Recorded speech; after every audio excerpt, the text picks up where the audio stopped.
자, 부산의 한 리조트 공사장에서 오늘 오전 큰 불이 났습니다.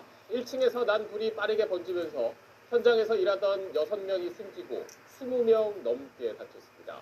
경찰과 소방당국은 수영장 인테리어 공사 현장에서 불이 시작된 걸로 보고 정확한 화재 원인을 찾고 있습니다. 오늘 첫 소식 홍승현 기자가 전하겠습니다. 신축 중인 건물 창문에서 붉은 화염이 치솟아오르고 건물 위로 검은 연기가 피어오릅니다. 부산 기장군 기장읍에 있는 반얀트리 리조트 신축 공사장에서 불이 난 건 오늘 오전 10시 50분쯤. 육안으로 큰 불이 났구나 싶을 정도로 연기도 되게 크게 왔어요. 처음 봤어요. 그렇게 큰 불 난 거는. 리조트 3개 가운데 중앙에 있는 B동의 1층 실내 수영장 인테리어 공사 중에 불이 시작된 것으로 소방당국은 추정하고 있습니다. 올 상반기 개관을 목표로 신축 공사가 한창이던 현장엔 100명이 넘는 작업자가 있었습니다. 불이 난 직후 대부분 긴급 대피했지만 인테리어 공사를 진행 중이던 작업자 6명은 빠져나오지 못하고 숨졌습니다. 숨진 작업자들은 모두 최초 발화 지점 근처에서 발견됐다고 소방당국은 밝혔습니다. 연기를 흡입하거나 대피하는 과정에서 다친 작업자가 26명, 화재 진압 과정에서 소방관 1명이 다쳤습니다. 화재 당시 건물 내부에는 인테리어 작업을 위해 필요한 간연성 내장재들이 곳곳에 쌓여 있었던 것으로 확인됐습니다. 당국은 발화 지점 근처에 있던 가연성 인테리어 자재가 불길을 키우면서 작업자들이 미처 대피하지 못했던 것으로 추정하고 있습니다. 가연물이 많아가지고 출입구가 지금 막혀있는 상태였습니다. 불이 난 쪽으로 대피하기가 어려웠고, 당국은 또 발화 지점 인근에 용접 장비들이 있었다면서 용접 과정에서 불이 났을 가능성에 주목하고 있습니다. SBS 홍승현입니다. 자, 올 상반기 문을 열 계획이었던 리조트 공사장엔 방금 보신 것처럼 불에 잘 타는 자재들이 많았습니다.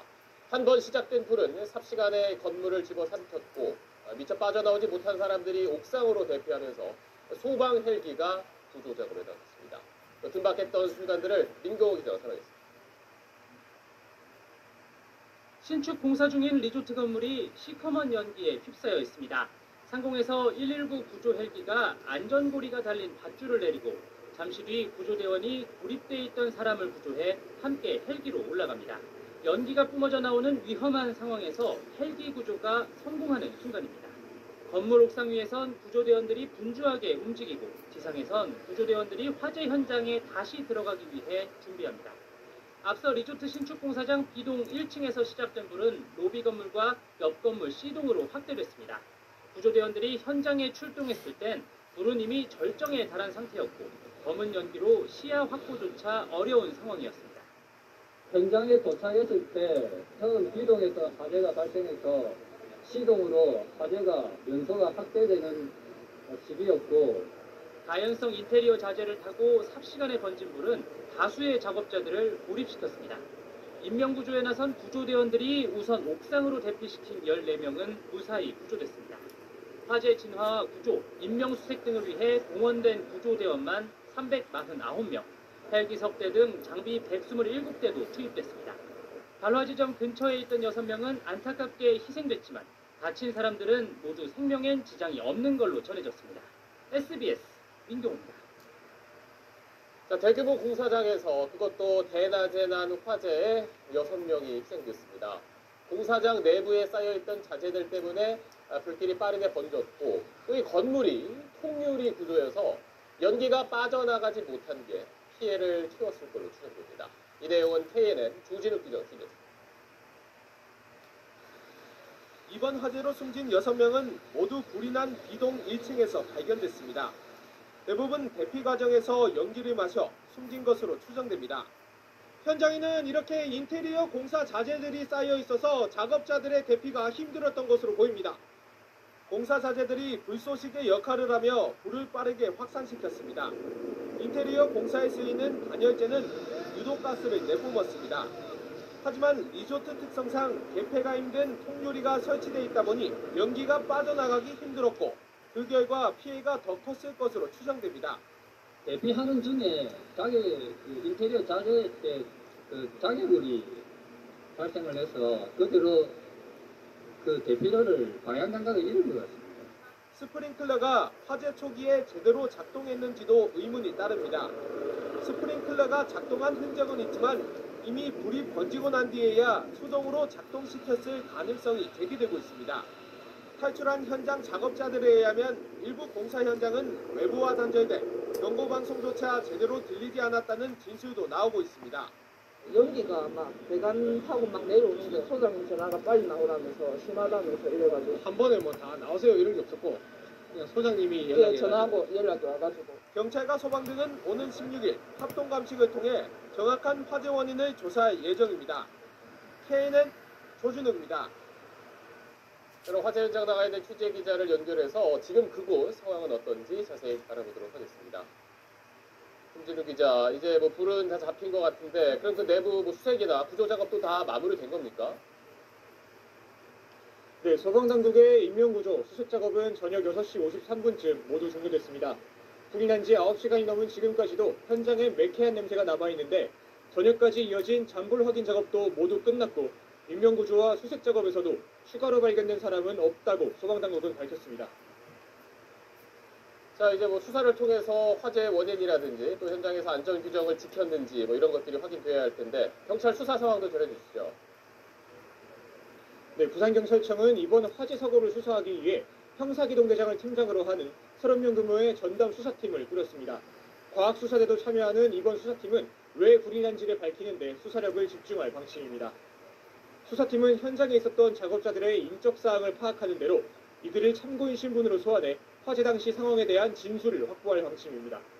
또 건물 안에 남은 유독가스를 제거하고 안전을 확보한 뒤 모레 오전에 소방당국과 국가수, 국립재난안전원 등이 함께 진행하는 합동감식 결과를 토대로 화재 원인을 확인하면서 이번 사고의 책임이 어디에 있는지도 규명할 방침입니다. 사망자가 다수 발생한 만큼 경찰은 업무상 과실치사 등 혐의가 있는지를 따져볼 계획입니다. 고용노동부도 중앙사고수습본부를 구성하고 산업안전보건법과 중대재해처벌법 위반 여부를 조사하기로 했습니다. 지금까지 부산 반얀트레 리조트 신축공사장에서 SBS 김진우입니다.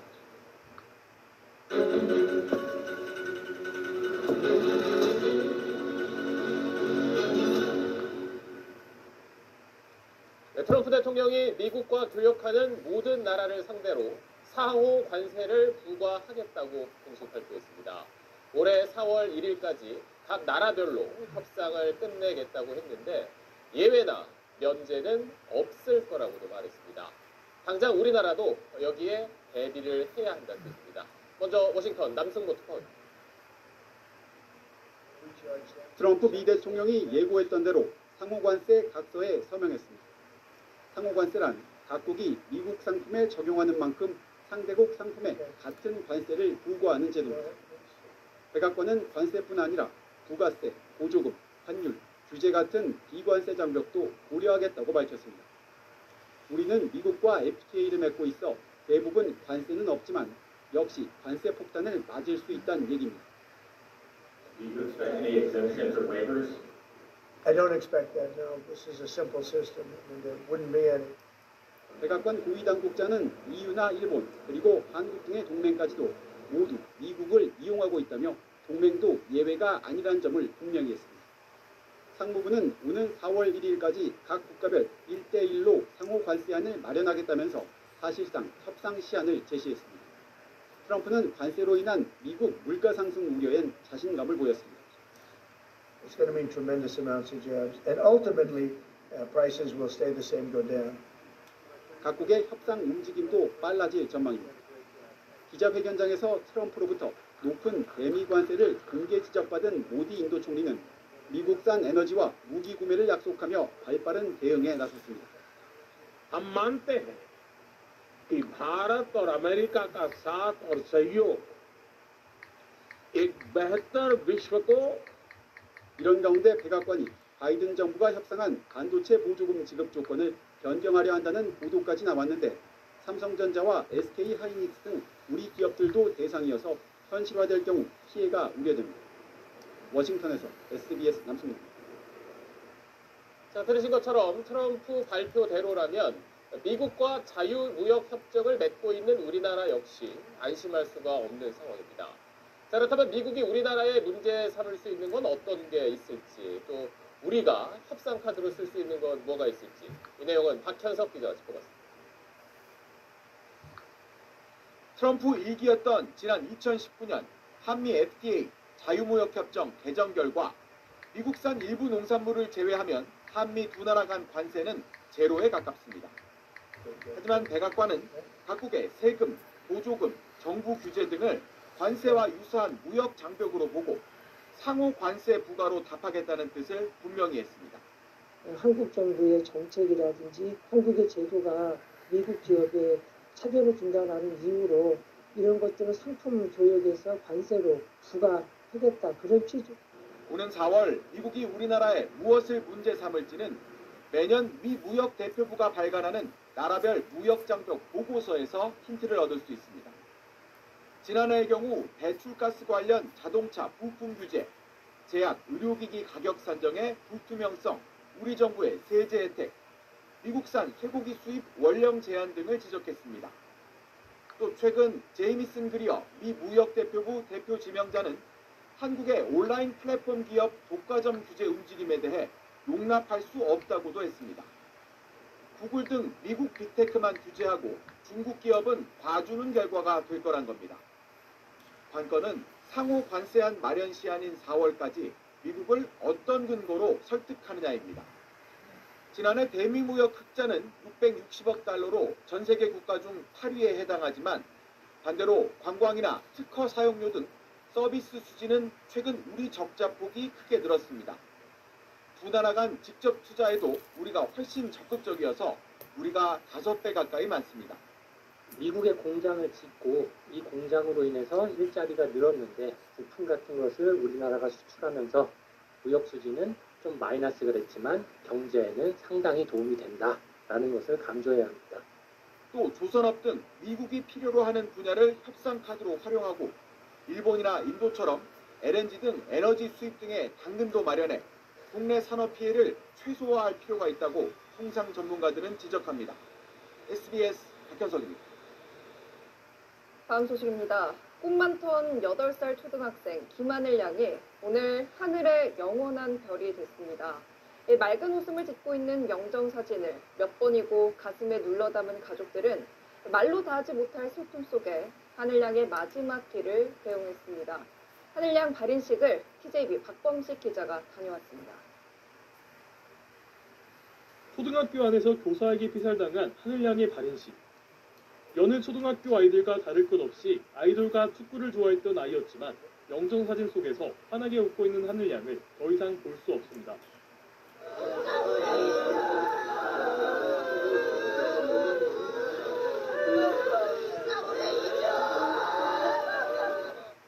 여기저기서 울음을 터뜨리며 곡소리가 가득하지만 하늘 양을 태운 운구차는 속절없이 닫힙니다. 가장 안전해야 할 학교에서 일어난 비극 앞에 남겨진 가족들의 아픔은 헤아릴 길이 없습니다. 하늘양의 관이 화장터에 도착하자 행복 소리가 떠나지 않습니다. 아버지는 아이를 지켜주지 못했다며 심통한 심정을 드러냅니다.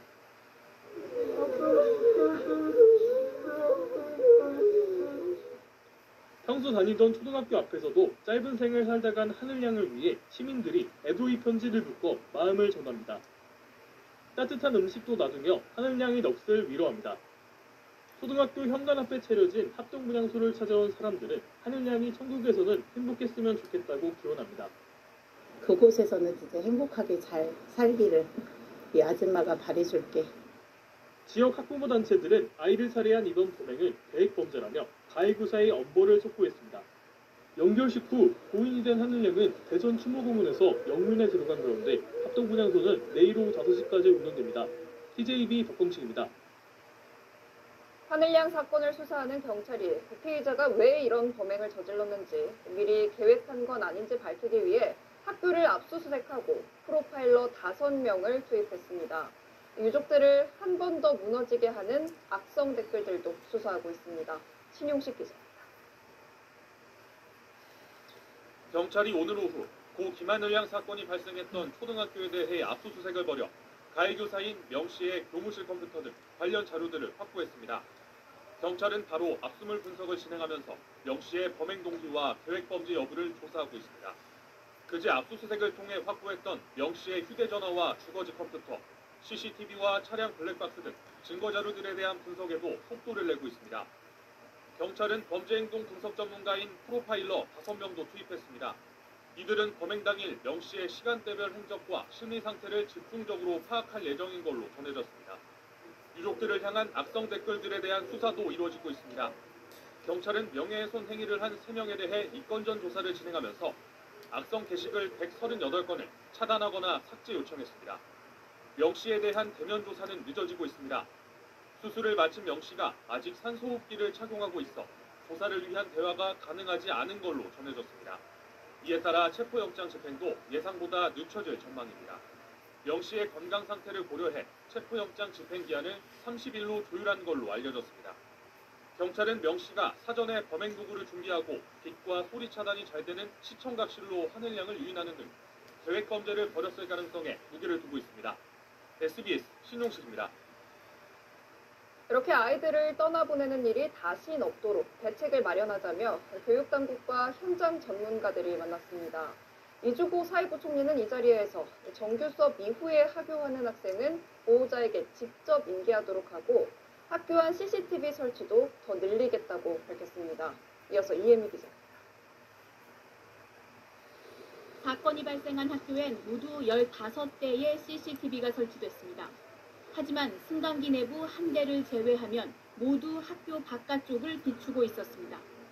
교육부의 초등 돌봄교실 운영 길라잡이는 돌봄교실 주변 CCTV 설치를 권고하고 특히 돌봄교실 출입구 쪽은 해상도 100만 화소 이상을 권장하고 있습니다.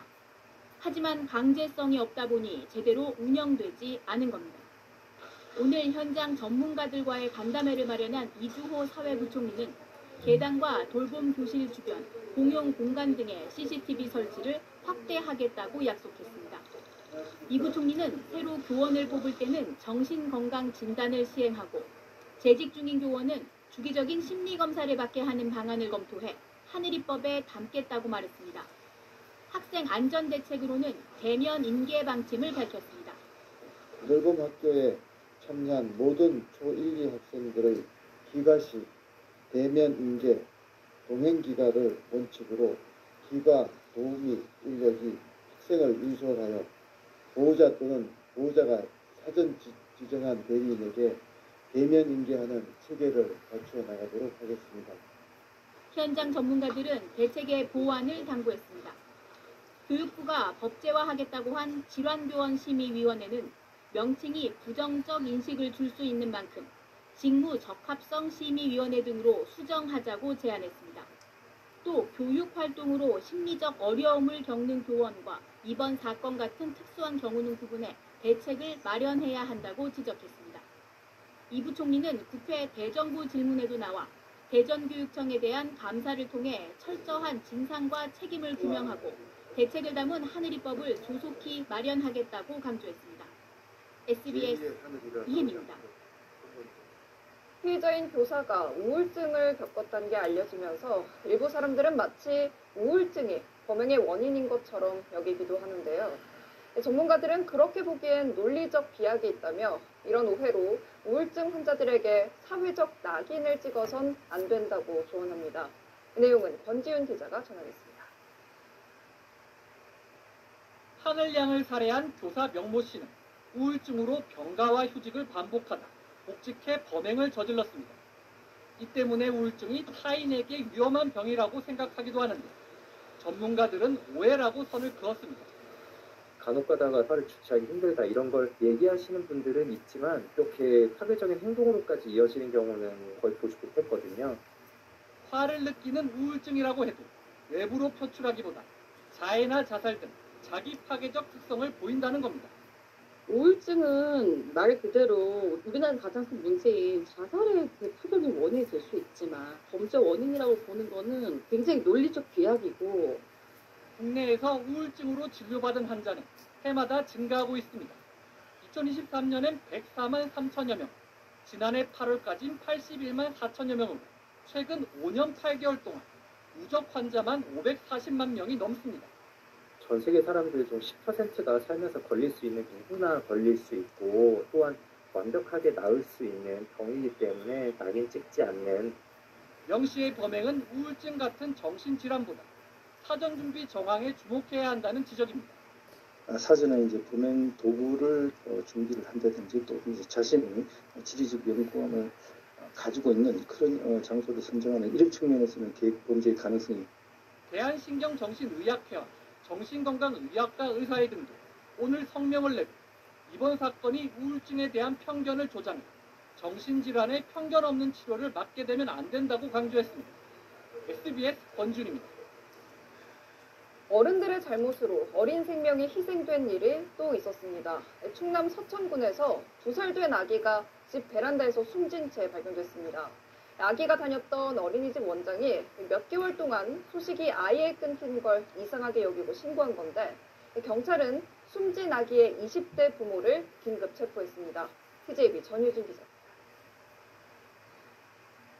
어제 저녁 8시 20분쯤 서천의 한 다세대 주택 베란다에서 2살 여자아이가 부패된 시신 상태로 발견됐습니다. 신고를 한 건 어린이집 원장이었습니다. 숨진 아이가 어린이집을 지난해 7월 그만둔 뒤 어디로 갔는지 몰라 지역 어린이집 원장들끼리 이야기를 나누다가 어디에도 가지 않은 것을 파악하고 오후 3시쯤 서천군청에 신고했습니다. 이후 서천군청은 곧바로 아이의 집에 전화를 했지만 받지 않았고 찾아간 집에도 인기척은 없었습니다. 어렵게 아버지와 통화가 연결됐지만 아이가 병원에 있다고 말하는 게 의심스러워 경찰에 신고했습니다. 결국 경찰과 소방을 대동한 끝에 집안에 있던 아이의 부모가 스스로 문을 열었고 경찰은 이들을 현장에서 긴급 체포했습니다. 아이의 아버지는 지적장애로 장애 2급을 앓고 있는 것으로 알려졌고 기초수급 생계급여 등으로 생활한 것으로 파악됐습니다. 작년 가을에 내가 뭘 하는데 아기가 안 보이더라고. 그래서 그 엄마 보고 아기가 왜 안 보여 요새? 그런데 저 엄마가 킨대. 서천경찰서는 발견된 시신이 사망한 지 오래되어 부패가 심한 상황이라며 사망 원인부터 조사하기로 했습니다. 경찰은 국가수 부검을 통해 정확한 사인을 찾는 한편 이들 부부에 대한 구속영장 신청을 검토하고 있습니다. 이와 함께 경찰은 지난해 미숙아로 태어나 병원에 입원 중인 동생에 대해서도 보호 조치를 검토하고 있습니다. TJB 전유진입니다. 다음 소식입니다. 헌법재판소가 윤 대통령 탄핵 심판 증인을 추가로 채택했습니다. 한덕수 총리와 홍장원 전 국정원 차장 그리고 조지호 경찰청장입니다. 그러면서 헌재는 다음 주 화요일에 이어 목요일도 변론 기일로 잡았는데 대통령 측은 목요일에는 형사재판이 시작된다며 그 날짜를 바꿔달라고 요청했습니다. 한광현 기자. 헌법재판소는 오늘 재판관 평의를 진행한 뒤 한덕수 국무총리와 홍장원 전 국정원 1차장, 조지호 경찰청장을 증인으로 채택했다고 밝혔습니다. 윤 대통령 측의 추가 증인 신청 요구 중에 일부를 받아들인 겁니다. 재판부는 오는 21일 10차 변론기일로 지정하고 오후 2시부터 한 총리, 홍 전 차장, 조 청장 순으로 증인 신문을 진행하기로 했습니다. 다만 건강상 이유로 2차례 불출석 사유서를 냈던 조 청장은 이번에도 불출석할 가능성이 큽니다. 증인들이 출석한다면 한 총리에게는 국무회의 절차와 계엄 직전 국정 상황을 주로 묻고 조 청장에게는 삼청동 안가에서 받은 국회 진입 명령과 관련해 신문이 이뤄질 걸로 보입니다. 이미 한 차례 증언대에 섰던 홍 전 차장은 어제 증인으로 나섰던 조태용 국정원장과 체포조 운영 지시 의혹 등에 대해 진술이 엇갈리는 부분을 소명할 걸로 보입니다. 윤 대통령 측은 재판부의 추가 증인 채택 결정이 다행이라면서도 헌재가 10차 기일로 지정한 오는 20일에 서울중앙지법에서 윤 대통령 내란 혐의 형사사건 첫 변론 준비 기일과 구속 취소 신청 심리가 동시에 열린다며 재판부의 기일을 변경해달라고 요청했습니다. 윤 대통령 최후 변론을 위한 최종 기일이 최소 한 번 더 필요한 데다 기일 변경 가능성까지 있는 만큼 윤 대통령 탄핵 심판 변론은 2월 마지막 주까지 이어질 걸로 보입니다. SBS 홍광현입니다. 전해드린 것처럼 어제 탄핵 심판의 증인으로 나왔던 조태용 국정원장은 홍장원 전 차장의 진술이 일부 사실과 다르다고 주장했습니다.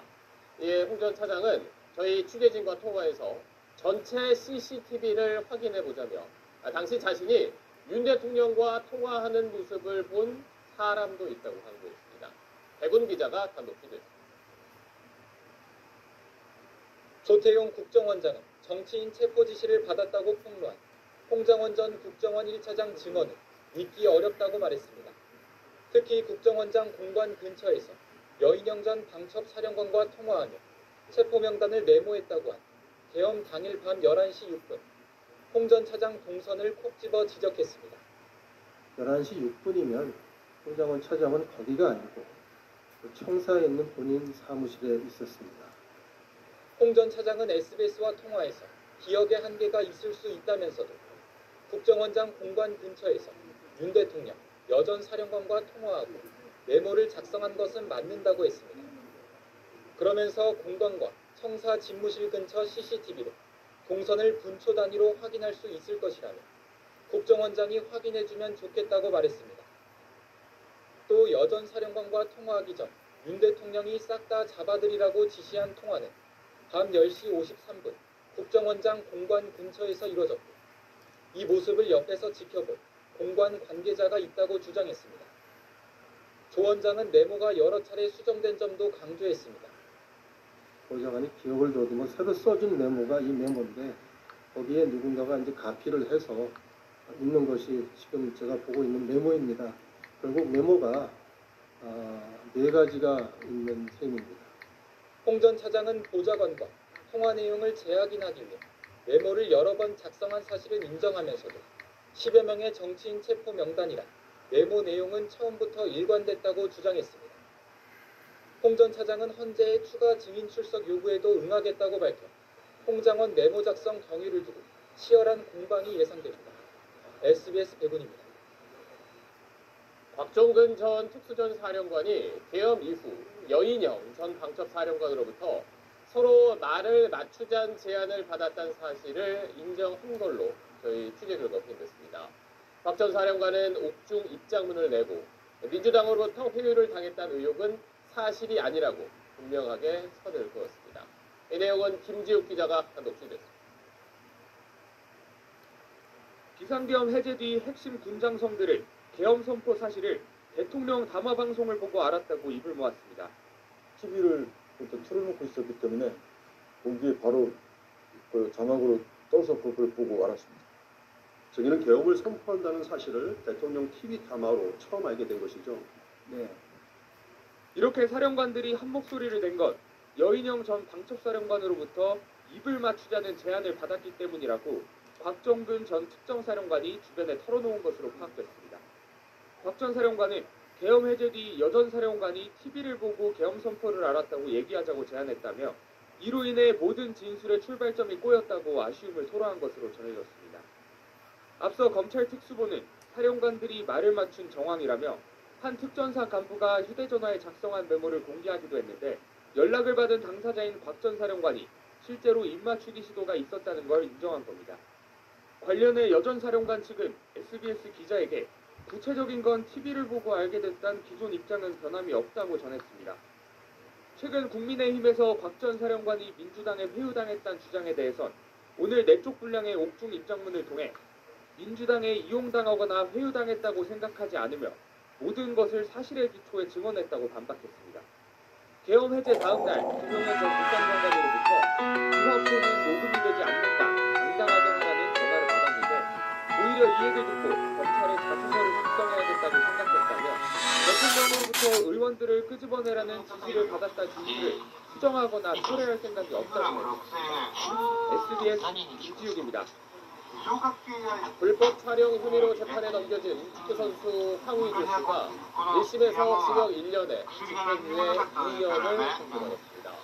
피해자 측은 가해자에게만 매끄러운 패괴한 판결이라고 강조했습니다. 정혜진 재작년 2월 소셜미디어에 전 연인들과의 사생활 영상이 퍼졌던 축구선수 황의조 씨. 가져드리고 있어요.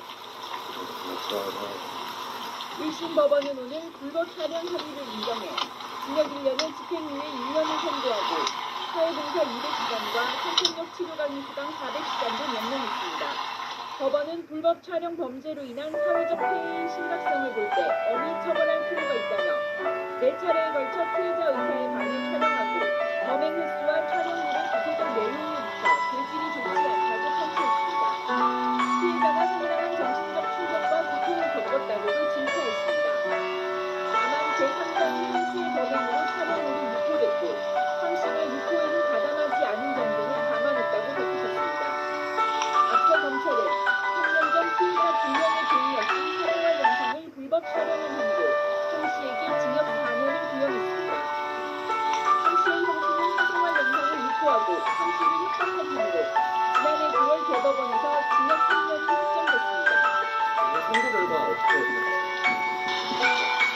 피해자 경험을 어떠세요?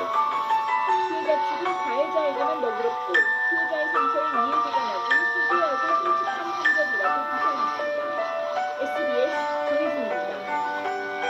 금을 사들여낸 사람이 많아지면서 돈을 주고도 그 시중에서 금을 사기가 쉽지 않다는 것을 확인해 있습니다. 이런 분위기 속에 정자가 은혜에 대한 피해에 대해서 금 가격 역시 추진되고 있습니다. 박재현 기자가 보도했습니다. 서울의 한 금거래소 사무실이 정신없이 돌아갑니다. 지원나가 우승하고 준비하고 있는데 이게 골프입니다. 고객이 구매해도 골드가 가능한 1년 중 기회야 가능합니다. 이 골드바까지 재고가 바닥입니다. 거의 대부분이 지금 나가가 큰 분위기죠.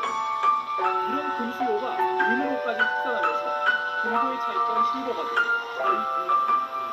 오늘 출고돼야 되는데 마지막 가지고 있는 거에 사라지는 걸 보는데 금에 비해 상대적으로 저평가됐다는 인식에 은 수요가 꾸준히 늘면서 국제 은값은 연초보다 9.5%나 상승했습니다. 금을 싸니까 어느 정도 더 많이 사서 금을 하고 싶어. 나중에는 또 금을 또 어떻게 될지 모르는 거니까. 오른 가격에 팔려는 사람도 늘다 보니 이 거래소가 지난 일주일 동안 매입한 1kg짜리 실버바만 100개가 넘고 지켜놨던 은수저 문중까지 들어옵니다. 하지만 탑주하는 주문 물량을 감당하기에 역부족입니다. 월 한 6톤 정도 수저로 판매됐었는데 단 이틀 사이에 3톤이 넘었기 때문에 저희들이 일시적으로 순차적으로 이제 계속하는 것도 한계가 있어서 이렇다 보니 시중 은행들에 대한 실버바 공급도 한시적으로 중단했습니다. 금 열풍의 풍선 효과가 나타나고 있는 건데 과열된 분위기에 편승한 투자는 주의할 필요가 있다는 지적이 나오고 있습니다. SBS 박지현입니다. 정치권 소식으로 이어갑니다. 여당 대변인이 문형배 헌법재판소 권한대행을 비난하는 논평을 냈다가 뒤늦게 사과했습니다. 논평의 근거로 든 사진이 조작됐다는 정황이 드러났기 때문인데 야당은 비열한 조작 선동이라고 날을 세웠습니다. 박창범 기자. 문형배 헌법재판소장 권한대행이 음란물에 직접 댓글을 달았다. 박민영 국민의힘 대변인이 어제 오전에 낸 논평 중 일부입니다. 문 대행이 고교 동문회의 인터넷 커뮤니티에 남겼던 댓글 사진을 근거로 내세웠지만 정작 문제의 사진이 조작됐다는 반박이 잇따랐습니다. 문 대행이 다른 게시물에 단 댓글을 누군가 음란물 사진과 짜깁기 했던 겁니다. 문 대행은 해당 커뮤니티에 대한 경찰의 수사를 촉구했고 박 대변인은 논평 낸 지 8시간 뒤 논평을 수정했습니다. 결국 오늘 다른 국민의힘 대변인이 먼저 사과 의사를 밝히자 사실관계 점검이 좀 부족했던 부분이 있었으면 그 부분은 저희 당에서 국민들께 사과드릴 부분이고요. 박 대변인도 사실 확인이 부족해 송구하다며 뒤늦게 사과의 뜻을 밝혔습니다. 민주당은 국민의힘을 향해 비열한 조작 선동이라며 헌재에 사과하라고 촉구했습니다. 중요한 당직자들이 사실 확인도 하지 않고 오히려 허위 사실을 재확산하고 부풀리고 국민의힘 의원들의 헌재 때리기도 이어지고 있습니다. 김석기 조배석 의원은 헌재 앞에서 윤석열 대통령 탄핵 심판 기각 등을 요구하는 피켓 시위를 벌였고 강승규 의원이 추진하는 문형배 헌법재판관 탄핵 소추안 발의엔 지금까지 60명 안팎의 국민의힘 의원들이 동의했습니다. 탄핵안의 국회 발의 요건은 의원 100명 이상의 동의입니다. 이 탄핵안은 여당 지도부가 일단 거리를 두고 있는데 발의 요건을 갖춘다고 해도 야당의 반대로 국회를 통과할 가능성이 거의 없는 상황이라 헌재 압박용으로 보입니다.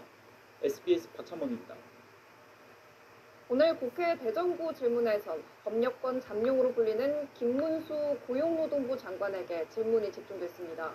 김 장관은 이재명 민주당 대표가 거론한 주 4일제를 급격히 도입하면 부작용이 있을 거라고 말했고, 김구 선생이 중국 국적을 가졌다는 이야기도 있다고 발언하기도 했습니다. 박예린 기자. 국민의힘 의원들은 김문수 고용노동부 장관에게 주 4일제를 비롯해 이재명 민주당 대표가 언급했던 정책에 대해 물어봤습니다. 이재명 대표가 주 4일제 근무제를 도입하자라고 얘기를 했는데 오히려 노동 양극화를 더 격차를 벌리는 형국이 될 텐데 장관님 어떻게 생각하십니까? 김 장관은 주 4일제를 일률적으로 급격하게 도입하면 부작용이 생긴다고 답했습니다. 현재와 같은 경제적인 공공한 시기에는 많은 도산을 가져올 것으로 보입니다. 김 장관이 민주당 추천안에 포함된 정부 25만 원 소득 지원 지급을 비판하자 여야 의원들 사이 신경전도 벌어졌습니다. 민주당 떨리십니까? 떨리면 집니다. 민주당 의원은 논란이 됐던 김 장관의 역사관을 문제 삼았습니다. 일제시대 김구산성 국적이 뭡니까? 김구산성 국적은 뭐 여러 가지 있습니다만 중국에서 중국 국적을 가졌다는 이야기도 좀 해가지고 중국 국적 발언은 일부 보수 성향 학자들의 주장을 인용한 걸로 보입니다. 김 장관은 직장 내 괴롭힘 피해 의혹이 불거진 전 LG 공동선수부터 고 오유완나 씨에 대해서는 숨은 이름을 조사하고 목숨을 잃는 일은 어떤 경우든 막아야 한다고 말했습니다. 한편 민주당은 어제 국회 대정부 질문에 나선 민주당 박지원 의원하고 치매라고 소개친 국민의힘 의원을 찾아내 국회 윤리위원회에 제소하는 방안을 검토하겠다고 밝혔습니다. SBS 박예린입니다. 트럼프 미국 대통령이 러시아와 우크라이나 전쟁을 끝내겠다고 나서면서 공전 협상에 속도를 내고 있습니다. 독일에서 개막한 미네 안보회의에서 먼저 미국 대통령과 젤렌스키 우크라이나 대통령이 만나 구체적인 내용을 논의할 예정입니다. 현장 연결해 보겠습니다. 박상은 특파원, 미국과 우크라이나 측이 만난 겁니까? 네, 저는 지금 미넨 안보회의 현장에 나와 있습니다. 대서양 안보 협력을 논의하는 자리인데 올해 최대 관심사는 우크라이나 전쟁 종식 협상입니다. 펜스 미국 부통령이 이끄는 대표단과 젤렌스키 우크라이나 대통령이 곧 처음 만날 예정인데 트럼프 대통령이 밝힌 종전 협상의 구체적 안이 논의될 예정이어서 결과가 주목됩니다. 네, 트럼프가 적극적으로 나서면서 협상이 좀 빠르게 흘러가는 모습인데 협상안이 러시아 쪽에 기울어 있다 이런 평가들이 많이 나옵니다.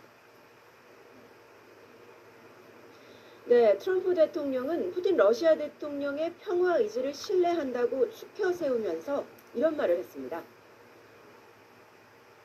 They've said they cannot have Ukraine be in NATO. They said that very strongly. I actually think that that was the thing that caused the start of the war. And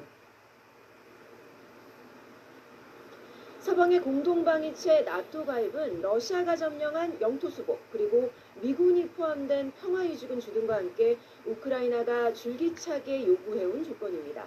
하지만 트럼프는 이 핵심 조건들에 모두 선을 긋고 있습니다.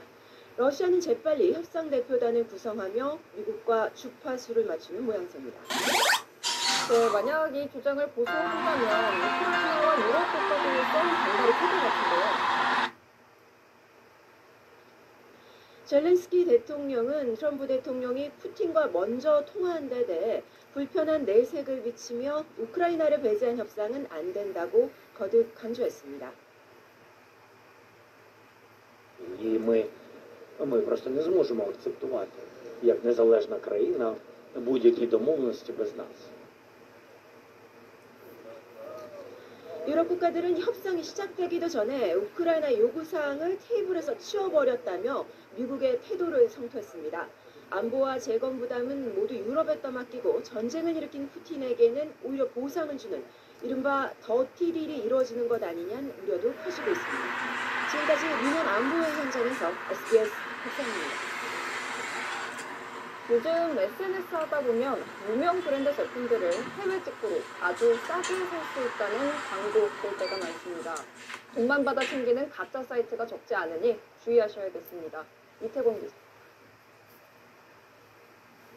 최근 스키를 취미로 시작한 A씨는 SNS를 보던 중 눈에 띄는 광고를 발견했습니다. 유명 스포츠 의류를 아주 저렴하게 판다는 해외 직구 사이트 광고였습니다. 이제 뭐 80% 90% 할인을 한다 이런 식으로 나와서 또 기간도 시즌 오프 기간이 뜨니까 아마 그래서 하나보다 하고. 패딩과 스키복 등 8벌을 골라 카드 결제를 했지만 보름이 지나도록 배송은 감감무소식.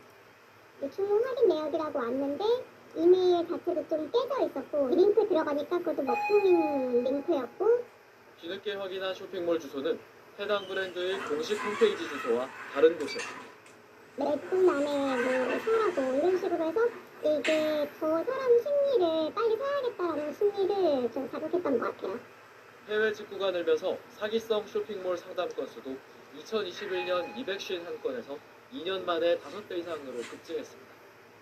사기성 쇼핑몰에 접속한 경로를 살펴봤더니 인스타그램이 40%를 넘었고 유튜브가 25%를 차지했습니다. 사기 유형의 절반 가까이는 유명 브랜드를 사칭한 사이트를 운영하면서 결제 후 제품을 배송하지 않는 경우였습니다. 유명 브랜드 상품을 지나치게 싼 가격에 판매하는 소셜미디어 광고는 일단 의심을 해볼 필요가 있고요. 브랜드 공식 누리집을 방문을 하셔서 꼭 그 인터넷 주소를 비교를 해보시는 것이 필요합니다. 해외 직구 결제 시에는 계좌이체를 피하고 카드 결제를 해야 미배송이나 환불 거부가 발생했을 때 카드사의 거래 승인 취소를 요청해 피해를 줄일 수 있습니다. SBS 이태원입니다. 건설 경기 어렵다는 이야기 여러 번 전해드렸는데요. 오랫동안 경기가 살아나질 않으면서 지난달 건설업에 취업한 사람 수가 통계 작성 이후 가장 큰 폭으로 줄었습니다. 전현입니다. 세종시의 한 주택단지 집을 짓기 위해 가져놓은 땅 공사가 멈추면서 흰고지가 돼버렸습니다. 그런 재통에서 수도공사도 그런 것은 그런 것 같습니다. 이 아파트 공사 인당도 지난달 시공사 부도로 공사가 중단됐습니다. 매일 드나들던 작업자들은 한순간에 일자리를 잃었습니다. 여기까지 또 올라가는 거 멈추고 그때부터 저희가 일본을 일본 하는데 그때부터 일본이 없어요. 건설경기 불황이 장기화하면서 건설업 부업자들이 지난해 5월부터 2개월 연속 감소했습니다. 지난해 12월 역대 최대폭 감소를 본 경우 지난달에는 전년 동기 대비 16만 9천 명이 줄어 관련 통계가 작성된 2013년 이후 또다시 최대폭을 경신했습니다. 재작년 10월부터 올해까지 일하는 기간이 3개월 반 정도? 1년에?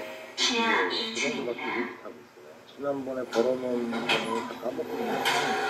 전부 다 우리 경제가 소비와 건설 시장은 내수 회복이 지연되고 취약 부분을 중심으로 고용 회로가 지속되고 있다며 건설 경기 부진을 경기 하방 압력의 주요 원인으로 진단했습니다. 건설 제조등 주요 업종의 고용 감소세가 지속되고 있고 청년 등 고용 취약계층의 어려움도 가중되고 있습니다. 건설업과 함께 제조업 고용 부진도 심화하면서 정부는 올 1분기까지 중앙정부와 지방자치단체 차원에서 공공근로와 같은 직접 일자리 120만 개 이상을 창출해 반전의 모멘텀을 만들겠다는 구상을 밝혔습니다. SBS 권영입니다. 민주당이 제시한 35조 원 규모의 추경안을 놓고 여야가 날선 공방을 이어갔습니다. 국내에는 계속해서 야당이 말하는 숫자가 바뀐다면 공모주 추경이라고 밝혔고 민주당은 비판만 하지 말고 대안을 제시하라고 바꿔놨습니다. 손기준 기자입니다. 국민의힘은 이재명 민주당 대표가 포기할 수 있다고 언급했던 전 국민의 25만 원의 용돈을 주는 예산, 즉 인생지원금을 민주당이 자체 추경안에 넣어서 13조 원이나 배정했다며 공세에 나섰습니다. 인생지원금을 쿠폰으로 이름만 바꾼 이른바 라벨갈이라는 겁니다. 이게 또 개인금이라면 이렇게 무리한 추경 요구를 안 했을 것이라는 주장도 있습니다. 30조 원 추경을 말하더니 그 사이에 5조 원이 돼서 35조 원이 되었습니다. 이와 같은 모든 추경은 민주당이 국가 예산에 대한 기본적 개념과 책임이 없다는 증거입니다. 국민의힘은 민주당이 지난해 수감했던 예산 가운데 일부를 먼저 되살리고 추경 규모도 줄여야 한다는 입장입니다. 민주당은 정부도 사실상 추경의 필요성을 인정했다며 소비 쿠폰을 포기한다면 국민의힘은 즉각 추경에 나설 거냐고 따졌습니다. 또 야당이 삭감했던 예산은 인생경제 소비 예산도 아닌데 여당이 이상한 모습을 보이고 있다고 맞받았습니다.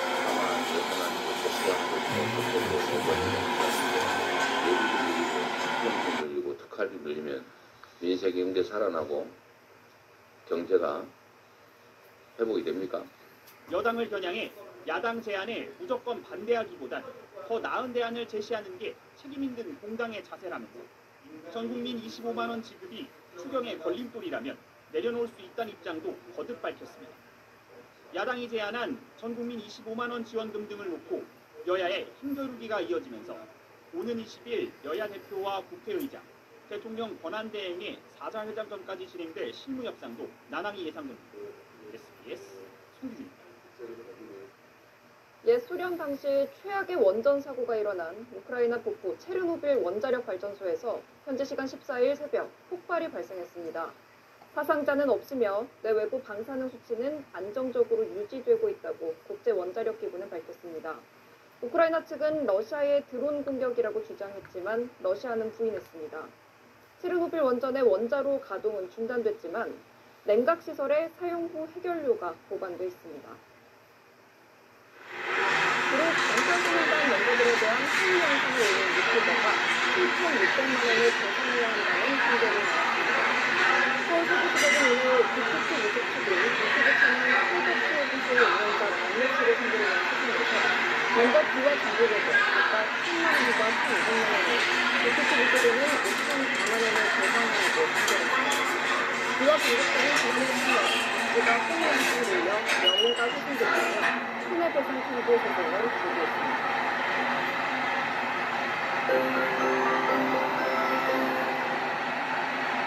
주말에 아프고 날이 진짜 피곤해졌습니다. 오늘 서울의 낮 기온이 10도까지 올라서 3월 초중순의 봄날씨였는데요. 주말까지는 오히려 온화 날씨가 이어지겠습니다. 다만 피곤하고 낮보다 나는 밝았지는 않습니다. 오늘 오후부터 산지구로 먼지가 유입되면서 수도권은 공기질이 쏟아졌는데요. 주말 동안에도 중서부와 강서구 중심으로 공기질이 쏟아졌고 먼지는 오늘 밤부터 쏟아지겠습니다. 내일 전남과 경남 북부에는 비소식이 있습니다. 5월에서 4일부터 산지에는 눈이 내립니다. 내일 아침까지 중부 서해안과 충남은 안개가 지겠고 동해안 지역은 내마른 날씨에 차가운 바람이 이렇게 반대편은 한국비가 내려오면서 도시에는 날이 직접 추워지겠습니다. 금요일 8시에 지났습니다. 시청해주신 여러분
눈보라가 휩쓸고 간 난민촌.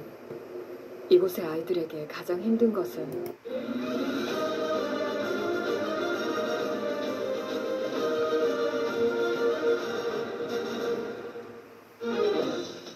오늘 오전 부산 기장군의 한 신축 리조트 공사장에서 불이 나 6명이 숨지고 20여 명이 다쳤습니다. 인테리어 작업 도중에 시작된 불이 내장재로 옮겨 붙으면서 삽시간에 확산돼 인명피해가 컸던 것으로 추정됩니다. 가장 안전해야 할 학교에서 참변을 당한 고 김하늘 양의 연결식이 오늘 열렸습니다. 빈소에는 오늘도 추모객들의 발길이 이어졌습니다. 정부는 늘봄학교 참가 학생들이 귀가할 때 보호자에게 직접 임계하는 등의 대책을 추진합니다. 헌법재판소가 윤 대통령 탄핵심판 변론을 20일에 한 번 더 열기로 하고 한덕수 총리와 홍장원 전 국정원 1차장, 조지호 경찰청장을 증인으로 추가 채택했습니다. 윤 대통령 측은 기일 변경을 요청했습니다. 여자 컬링 대표팀이 중국을 꺾고 18년 만에 아시안게임 금메달을 따냈습니다. 예선부터 결승까지 10경기를 한 번도 지지 않은 완벽한 승리였습니다. 허얼빈 동계 아시안게임은 오늘 밤 개막식을 끝으로 막을 내립니다. 여러분 안녕하십니까? 2월 14일 금요일 KBS 7시 뉴스입니다. 부산 기장군 반얀트리 리조트 신축 공사장에서 큰 불이 나 6명이 숨지고 27명이 경상을 입었습니다. 네, 인테리어 내장재에 불이 붙으며 급속하게 확산돼 인명피해가 컸던 것으로 보입니다. 보도에 전영석 기자입니다. 검은 연기가 건물 전체를 집어삼켰습니다. 소방관이 물을 뿌리지만 연기는 쉴 새 없이 뿜어져 나오고 시뻘건 불길에 건물 외부는 녹아내렸습니다. 오늘 오전 10시 50분쯤 부산 기장군 반얀트리 해운대 부산 신축 공사장에서 불이 났습니다. 연기가 팍 올라오더라고요. 이래가지고 그러더만 엄청나더라고요. 그래가지고 이 유리 깨지는 소리가 탁탁탁탁 소리 나더만 계속 별로 번지가면 이 소방당국은 대응 2단계를 발령해 진화 작업을 벌였고 큰 불은 2시간 40여 분 만에 잡혔습니다. 불이 나자 작업자 100여 명이 건물 밖으로 대피했고 이 가운데 15명은 헬기로 구조됐습니다. 하지만 6명이 숨지고 27명은 연기를 흡입하는 등 경상을 입었습니다. 소방당국은 리조트 1층 수영장에서 불이 시작됐고 사망자들도 모두 이곳에서 발견됐다고 밝혔습니다. 최초 화재는 인테리어 작업 도중 시작했고 이후 급격하게 확산한 것으로 보고 있습니다.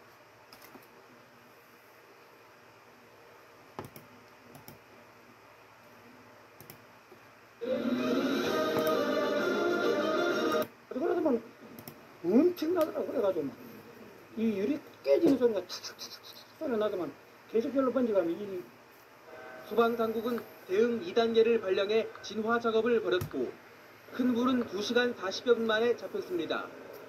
불이 나자 작업자 100여 명이 건물 밖으로 대피했고 이 가운데 15명은 헬기로 구조됐습니다. 하지만 6명이 숨지고 27명은 연기를 흡입하는 등 경상을 입었습니다. 소방당국은 리조트 1층 수영장에서 불이 시작됐고 사망자들도 모두 이곳에서 발견됐다고 밝혔습니다. 최초 화재는 인테리어 작업 도중 시작했고 이후 급격하게 확산한 것으로 보고 있습니다. 외부 적재된 인테리어 내장재로 인해서 B동에서 C동으로 연소 합병이 진행되었습니다. 부산경찰청은 인력 30여 명으로 수사팀을 구성하고 올해 소방당국과 국립과학수사연구원 등 관계기관과 합동감식을 벌일 예정입니다. KBS 뉴스 전형섭입니다.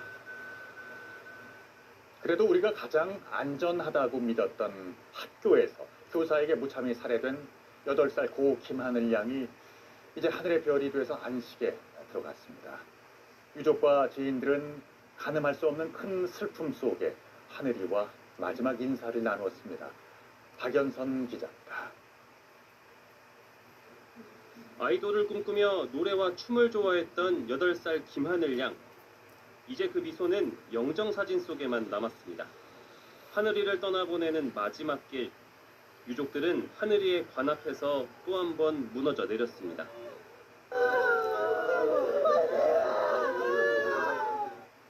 하늘이가 다닌 학교 선생님들도 연결식 내내 자리해 마지막 가는 길을 배웅했습니다. 작은 몸집의 8살 하늘이의 화장은 오랜 시간이 걸리지 않았습니다.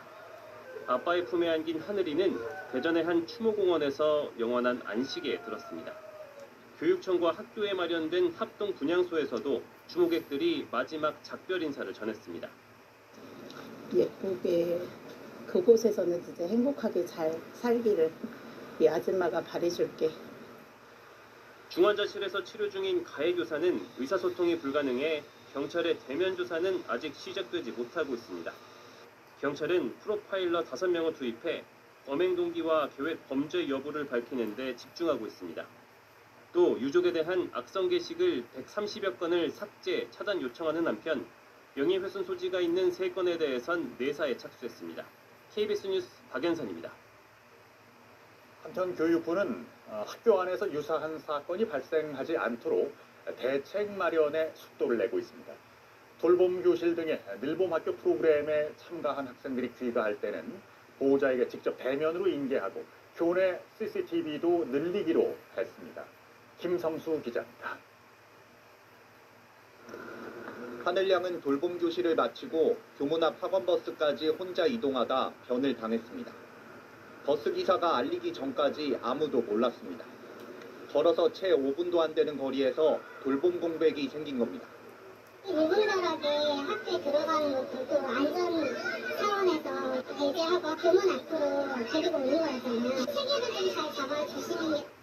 학교별로 귀가 원칙이 제각각이라는 지적에 교육부가 돌봄 교실 등에 참여한 모든 학생에 대해 대면 인계, 동행 기간을 원칙으로 하기로 했습니다.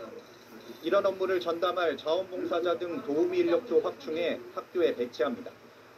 자율 귀가를 할 수밖에 없는 경우에는 학교와 보호자가 협의하여 최대한 안전한 방법으로 CCTV가 부족했던 하늘양 학교에선 돌봄 교실과 불과 20m 거리에서 희생된 하늘양을 찾기까지 1시간가량이 걸렸습니다. 이에 따라 교육부는 학생들 이동이 많은 복도와 계단, 돌봄 교실 주변 등에 CCTV를 확대 설치하기로 했습니다. 또 현장의 의견을 반영해 교원 신규 임용 시 정신건강진단을 의무화하는 방안도 검토하기로 했습니다. 정신질환을 이유로 휴직을 신청했던 가해 교사는 지난해 등하교 안전 지도관리 업무를 담당했던 걸로 확인됐습니다. KBS 뉴스 김성수입니다. 헌법재판소가 윤 대통령 탄핵 심판 변론 기일을 추가 지정하고 한덕수 총리를 포함한 3명을 증인으로 채택했습니다. 윤 대통령 측은 헌재가 10차 변론 기일로 지정한 이달 20일에 출석이 어렵다며 날짜 변경을 신청했습니다. 김태훈 기자입니다. 헌법재판소가 윤 대통령 탄핵 심판 사건 증인으로 한덕수 국무총리와 홍정원 전 국정원 1차장, 조지호 경찰청장을 추가 채택했습니다. 앞서 윤 대통령 측이 채택을 요구한 증인 6명 가운데 3명이 받아들여진 건데 조 청장은 국회 측도 요구해 증인으로 채택됐습니다.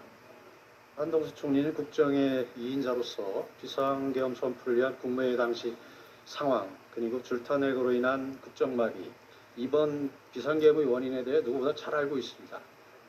홍 전 차장은 국회 측 신청으로 지난 4일 5차 변론 때 이미 한 차례 증언대에 섰습니다. 이번엔 정치인 체포 지시를 받았다고 한 홍 전 차장의 증언에 신빙성이 의심된다며 윤 대통령 측이 불렀습니다. 조지호 경찰청장은 건강 문제를 이유로 앞서 2차례 출석을 거부했지만 헌법재판관들은 비상계엄의 실체를 파악하는 데 조 청장 신문이 필요하다는 데 동의했습니다. 헌재는 오늘 20일 오후 2시에 10차 변론 기일을 지정하고 이 3사람을 증인으로 불러 신문하겠다는 계획을 밝혔습니다. 하지만 윤 대통령 측은 출석이 어렵다면서 헌재의 기일을 변경해달라고 신청했습니다. 같은 날 오전 서울중앙지법에서 윤 대통령 구속 취소 신문과 내란 혐의 첫 공판 준비 기일이 예정돼 있어 모든 일정을 소화하기가 무리라는 겁니다. 헌법재판소는 재판관 상의를 거쳐 윤 대통령 측의 기일 변경 신청을 수용할지 말지 결정할 계획입니다. KBS 뉴스 김태현입니다. 마은혁 헌법재판관 후보자 임명 촉구 결의안이 야당 단독으로 국회 본회의에서 통과됐습니다. 여당은 졸속 상정인데다 편파적이라며 표결에 불참했고 야당은 헌재 구성 완성과 헌정 위기 극복이 필요하다며 임명을 촉구했습니다. 오늘을 끝으로 대정부 질문은 마무리됐습니다. 오대성 기자입니다. 마은혁 헌법재판관 후보자 임명 촉구 결의안이 국회 본회의를 통과했습니다.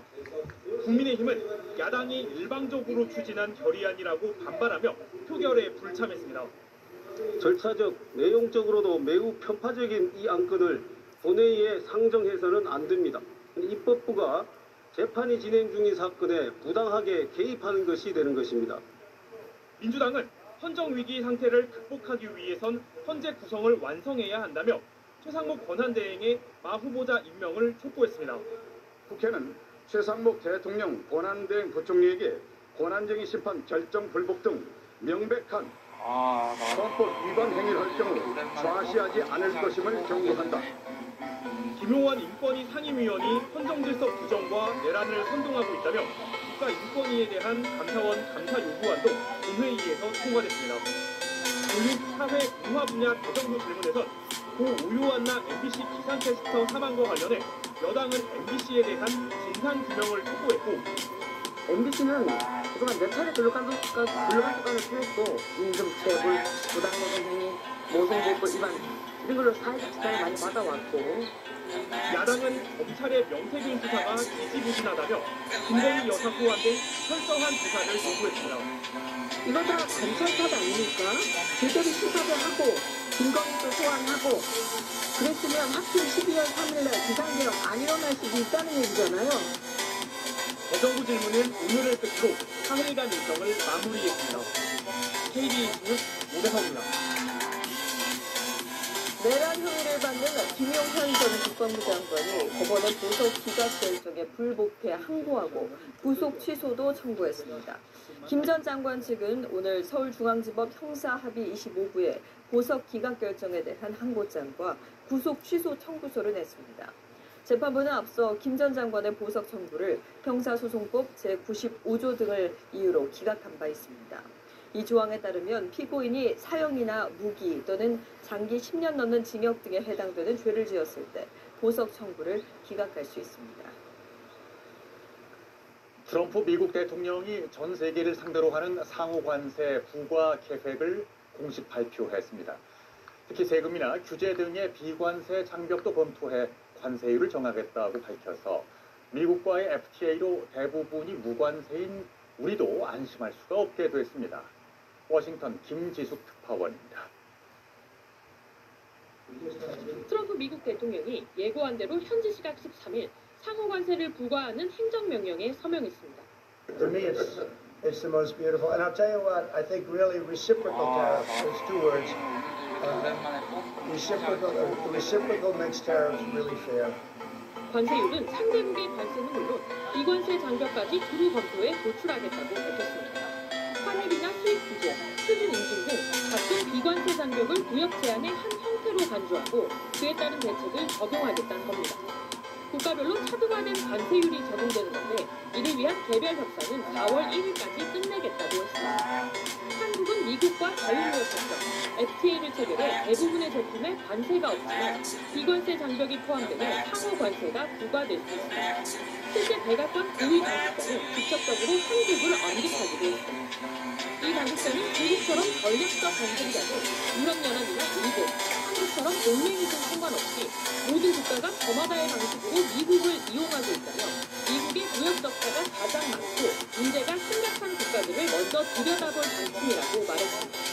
트럼프 대통령은 관세 부과로 물가가 오를 것인지 묻는 질문에 오히려 일자리가 늘어날 거라고 답했습니다. I think what's going to go up is jobs are going to go up, and prices could go up somewhat short term, but prices will also go down. 전문가들은 미국의 올해말 물가 상승률이 4%에 달할 수도 있다고 분석했습니다. 워싱턴에서 KBS 뉴스 김지숙입니다. 트럼프 미국 대통령은 상호 관세 적용에서 개별 품목도 예외는 없다 이렇게 밝혔습니다. 특히 삼성과 애플을 직접 언급하면서 더 이상의 면세는 없다고 말했는데요. 백악관에서는 바이든 정부의 반도체 보조금 정책도 재협상을 추진할 방침입니다. 김양순 기자입니다. 트럼프 대통령이 애플에 대한 상호 관세가 아주 단순하게 부과될 것이라며 개별 품목에서 예외는 없다고 밝혔습니다. 특히 중국에서 아이폰을 생산하고 있는 애플과 반도체를 생산하고 있는 삼성을 콕 집어서 예외는 없다고 말했습니다. In the case of Apple, I gave them a waiver exemption. Samsung was in South Korea, and Samsung didn't have to pay the tax because it was a tax in China. And Apple makes a lot of their products in China, so I did that because it wouldn't have been fair. But now this applies to everybody. 트럼프 대통령은요, 향후 관세 조치가 발효되면 미국이 잃어버린 자동차와 반도체 산업도 되찾아올 것이라고 주장했습니다. 전 세계 반도체 주요 생산 기지인 타이완과 한국을 주목하며 앞으로는 미국에서 반도체를 만들 것이라고 말했습니다. It was taken from us, and we want that business back. We want it back in the United States, and if they don't bring it back, we're not going to be very happy. 이 백악관은 지난 2022년 바이든 행정부 당시 미국에서 반도체를 생산하는 외국 투자 기업에게 보조금을 지급하도록 한 반도체법도 개혁상을 방침을 전했습니다. 반도체법에 따라 보조금을 받는 기업들은 삼성전자와 SK하이닉스, TSMC 등 외국 기업은 물론 인텔 등 미국 반도체 기업도 포함됩니다. KBS 뉴스 김현순입니다. 미국의 계란값이 연일 치솟으면서 일부 지역에서는 계란 한 알에 우리 돈 1,000원을 넘기기도 했습니다. 시민들이 사재기에 나서자 유통업체들은 구매를 제한했고 암탈도 빌려주는 업체가 등장하기도 했습니다. 오해람 기자의 보도입니다. 대형 상고형 매장인 코스트코에서 사람들이 계란 사재기에 나선 모습입니다. 계란 박스 여러 개를 들고 있는데 한 박스만 사는 사람은 없을 정도입니다. 줄도 길게 늘어서 있습니다. 월스트리트 저널은 현재 미국의 A등급 계란 12개, 한 판의 전국 평균 가격은 4.95달러로 우리 돈 약 7,100원이라고 보도했습니다. 1년 전 가격과 비교하면 거의 2배입니다. 계란이 금값이 되고 사재기에 나서는 시민들까지 나타나자 코스트코가 구매 제한에 나서기도 했습니다. 안팎 대여 서비스가 등장하는가 하면 한 유명 프랜차이즈 식당은 지난 3일부터 계란이 포함된 메뉴는 추가 금액을 부과하기 시작했습니다. 다들 직접 기르는 사람들도 등장했습니다. I was already talking about buying a couple more chickens. I buy a couple like every couple months. I want to keep the flow of eggs going in my family. 계란 가격 급등은 미국 인플레이션 우려를 키우며 경제 전반에 영향을 미치는 상황입니다. 이 노동부는 에너지와 식품 가격이 급등하며 1월 소비자 물가 지수가 1년 전보다 3% 상승했다고 밝혔습니다. 트럼프의 관세 정책에 어떤 영향을 줄지 관심입니다. KBS 뉴스 고혜람입니다.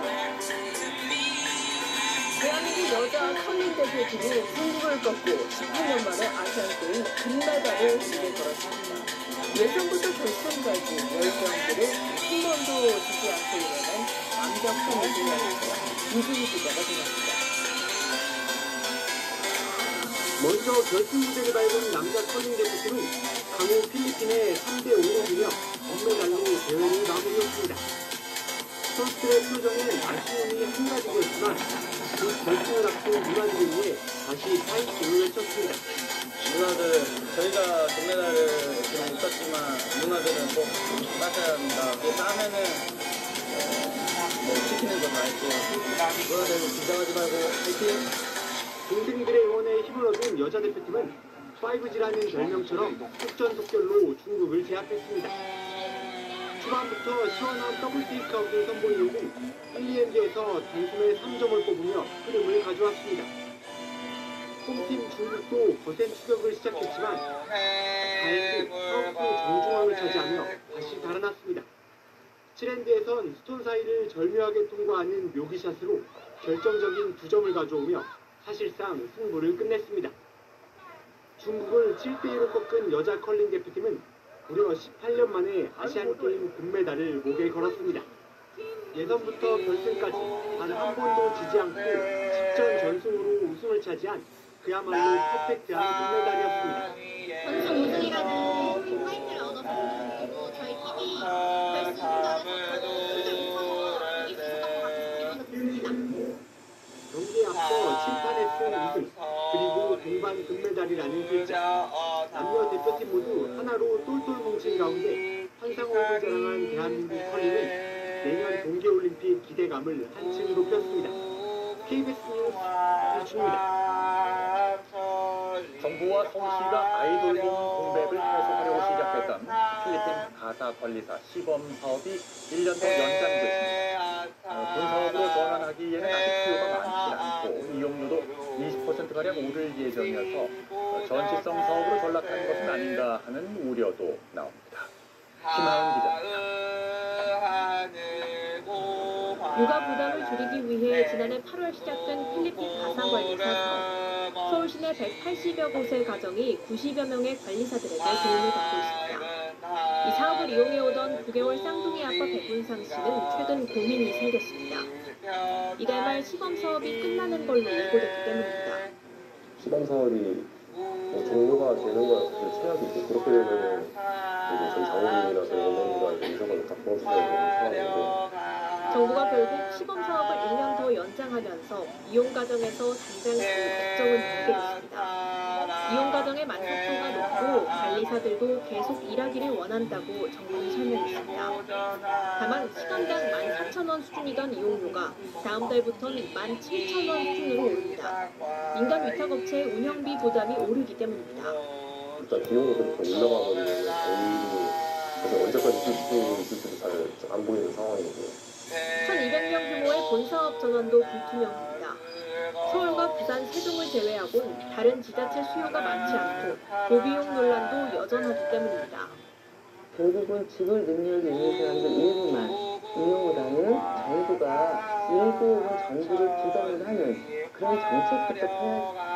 서울시는 일정 소득 이하 가정이 필리핀 가사관리사를 신청하면 연간 1,010만 원의 혜택을 제공하겠다고 했지만 전시성 사업 아니냐는 논란은 계속될 전망입니다. KBS 뉴스 김하은입니다. 지난달 고용 통계가 나왔습니다.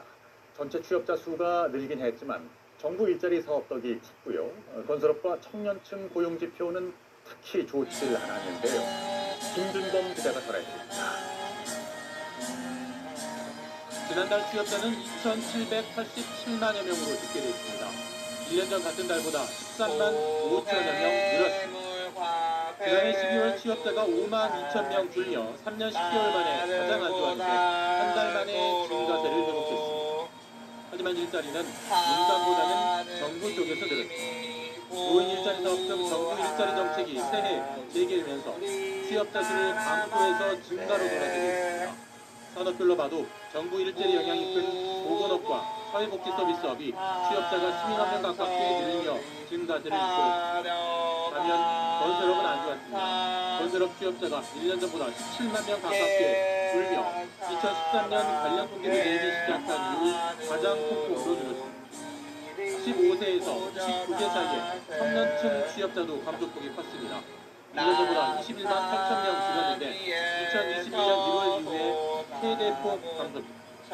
청년층 취업자가 감소한 건 청년층 인구가 줄어든 영향이 있습니다. 지난달 청년층 인구는 1년 새 22만 명 줄었습니다. 다만 15세 이상 전체 고용률은 91%로 1년 전과 같게 유지됐지만 청년층 고용률은 44.8%로 1.5%포인트 하락했습니다. 건설업과 청년층 고용에 빨간불이 들어오고 있습니다. 정부는 경제 육단체와 일자리 창출 여력을 체결하고 신규 채용 규모를 확대하고 채용 시기도 가능한 상반기로 앞당기도록 노력하기로 했습니다. KBS 뉴스 김준범입니다.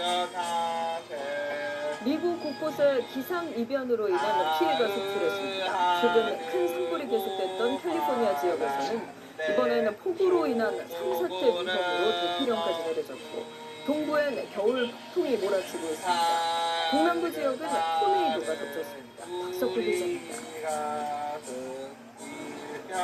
갑자기 불어난 냇물의 색깔이 시커멓습니다. 지난달 대형 산불이 났던 미국 캘리포니아에 폭우가 내리자 검게 탄 재가 빗물과 함께 저지대로 흘러드는 겁니다. 나무가 사라진 곳에서 쏟아져 내린 토사로 도로는 늪처럼 변했고 떠밀려 내려온 자동차는 크게 부서진 채로 진흙에 파묻혔습니다. 일부 자동차는 해안까지 떠밀려갔습니다. 현지 시각 14일까지 캘리포니아 산간지대에 예보된 강우량은 150mm, 산불로 약해진 집안에 물이 스며들어 산사태 위험이 커지자 주민 대피령도 발령됐습니다. We got the actual order, not the warning, so probably gonna head out pretty soon. 태평양 수증기 유입으로 인한 폭우는 고지대에선 폭설로 변했고 곳곳에서 빙판길 사고가 속출했습니다. Requesting assistance on an H2 pilot 28 for H-bound. 켄터키주에서 워싱턴 DC로 이어지는 미국 중부 지역에도 이틀 동안 겨울 폭풍이 덮쳤습니다. 버지니아주에는 37cm의 눈이 쌓여 300여 건의 교통사고가 났습니다. 폭설로 전기 설비가 쓰러지면서 13만여 가구의 전기가 끊기기도 했습니다. 또 동남부 미시시피주와 엘라베마주에서는 심한 뇌우와 함께 4건의 토네이도가 발생했습니다. 이 가운데 일부는 콜롬비아시를 감사해 주택 20여 채가 부서졌습니다. KBS 뉴스 박석구입니다.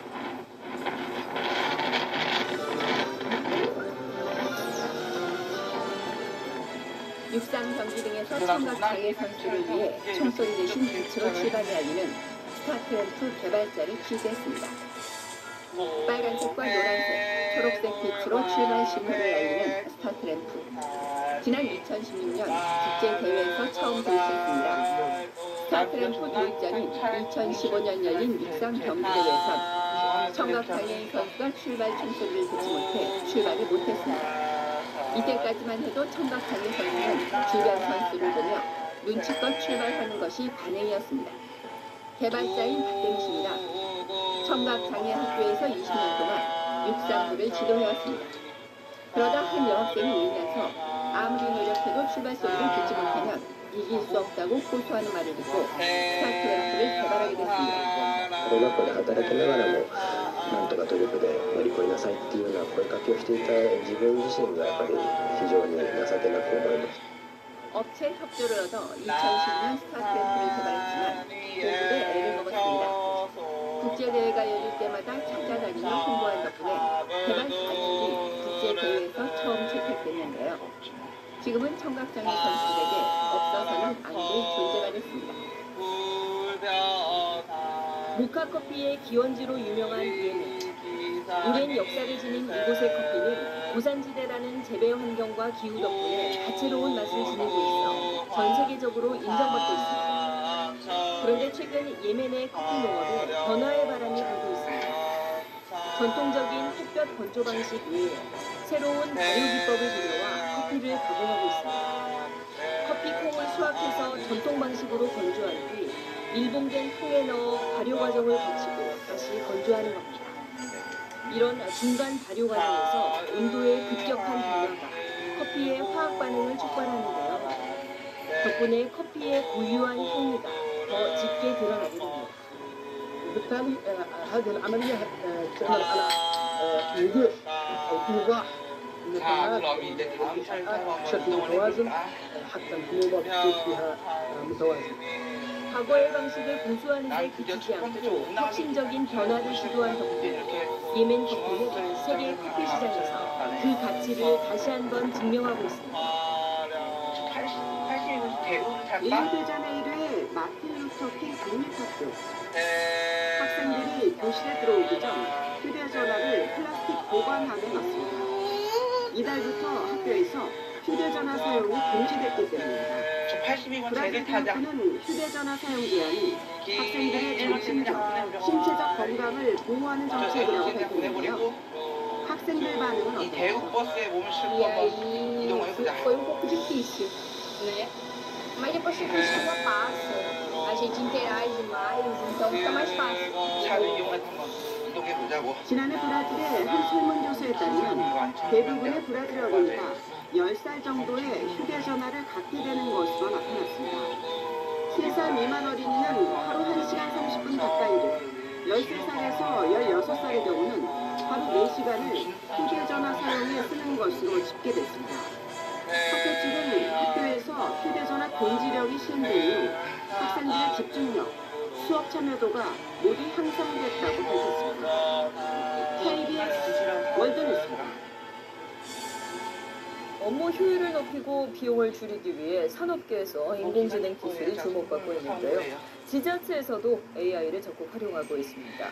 AI 기자, 아나운서의 공무원 부서 배치에까지 쓰이고 있는데요. 김지훈 기자가 보도합니다. 인터넷 창에 기사 작성을 지시하자 순식간에 완성됩니다. 대구시가 지난달 도입한 AI 기자 아이구입니다. 이달부터 대구시 문예지에 짧은 기사나 문화예술 소식을 전하고 있습니다. 저와 아이구가 이 보도자료를 토대로 기사를 한번 써볼 건데요. 작성 시간에 얼마나 차이가 있을지 확인해 보겠습니다.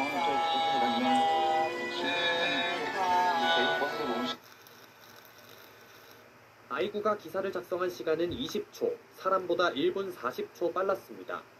방대한 양의 자료를 토대로 새 아이디어도 제안할 수 있습니다. 40년 동안 쌓아온 이 데이터를 가지고 지역 문화예술 전반의 정보를 좀 더 축적이 되면은 기획 분야에까지도 좀 확장해서 다른 지자체들도 앞다퉈 AI를 업무에 활용하고 있습니다.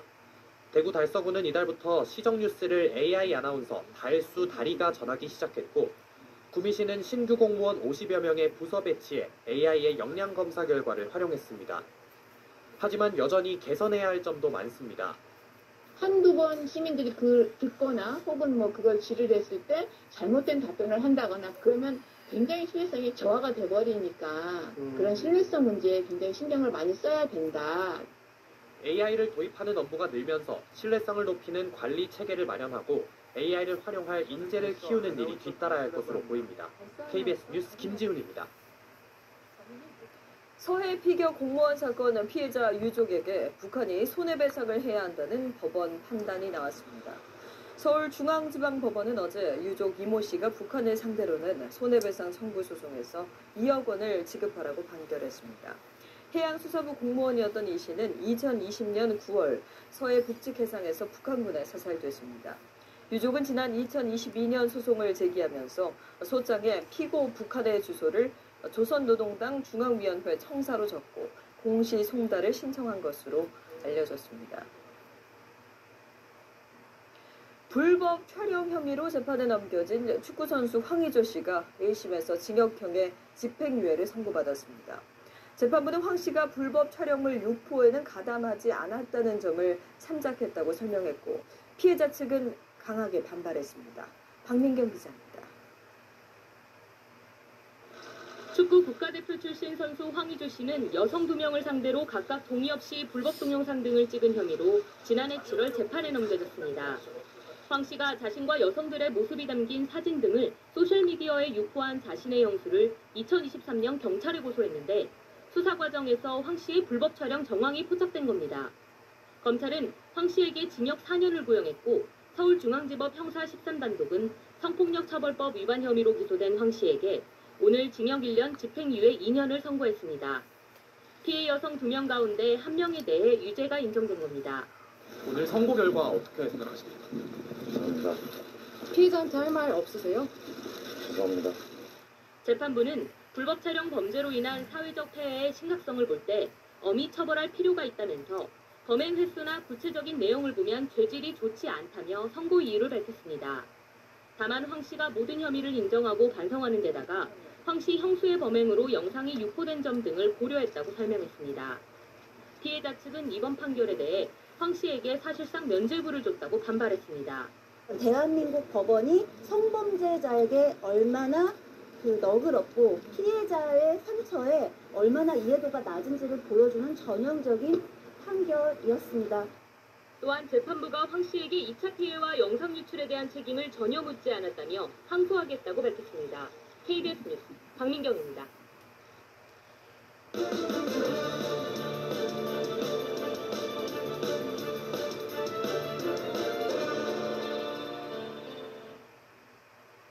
추위가 물러가고 오늘 한낮에는 마치 초봄처럼 포근했습니다. 주말 동안 큰 추위는 없겠고 낮에도 오늘만큼 기온이 오르겠습니다.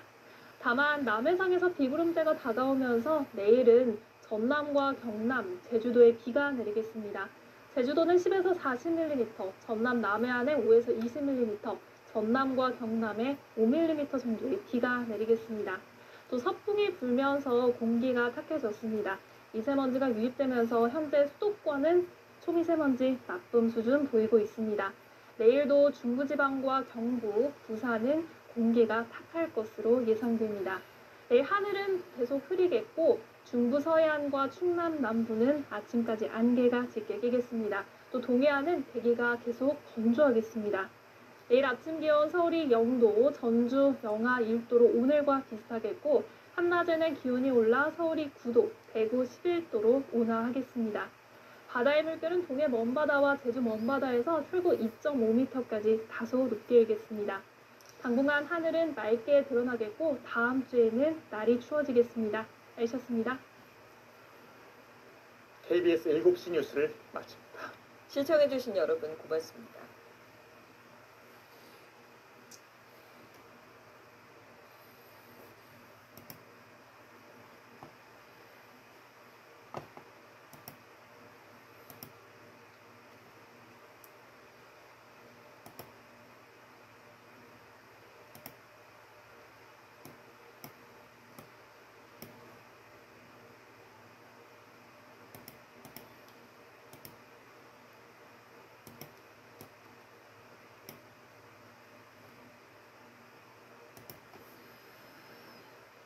국내에서 가장 안전한 거래소, 가입 시 15만원 투자금과 30% 지원,